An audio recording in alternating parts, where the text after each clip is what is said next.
પાટણના સરસ્વતી તાલુકામાંથી પકડાયા છે 2 બોગસ ડોક્ટર। બાતમીના આધારે એસઓજીએ ડિગ્રી વગરના 2 મુન્નાભાઈ એમબીબીએસને પકડી પાડ્યા છે। આરોપીઓ ભીલવણ અને વદાણી ગામમાં ડિગ્રી વગર ક્લિનિક ચલાવતા હતા। ભીલવણ ગામે મોહમ્મદ સલીમ અને વદાણીમાં અબ્દુલ રૌફની અટકાયત કરવામાં આવી છે। મેડિકલ માહિતી વગર આરોપીઓ દર્દીઓના સ્વાસ્થ્ય સાથે ચેડા કરતા હતા।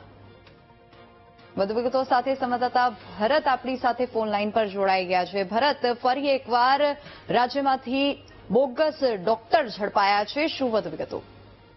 ચોક્કસથી વિની, ગુજરાતની અંદર વારંવાર જે રીતે એમબીબીએસ મુદ્દાભાઈ એટલે કે ડોક્ટરો ઝડપાવા સામે આવતા હોય છે, ત્યારે ફરી એક વખત આજે સરસ્વતી તાલુકાની અંદર આજના બોગસ ડોક્ટરો 2 ઝડપાયા છે જે લોકોના આરોગ્ય સાથે ચેડા કરતા હતા। એસઓજી પોલીસે સ્થળ ઉપરથી તપાસ કરી અલગ અલગ 2 ગામોથી 2 ડોક્ટરોને ઝડપ્યા હતા। તેઓની પાસેથી કુલ મુદ્દામાલ ઇન્જેક્શન, દવા સહિતના મુદ્દામાલ સાથે 7,000થી વધુનો મુદ્દામાલ જપ્ત કરીને આગળની કાર્યવાહી હાથ ધરી છે।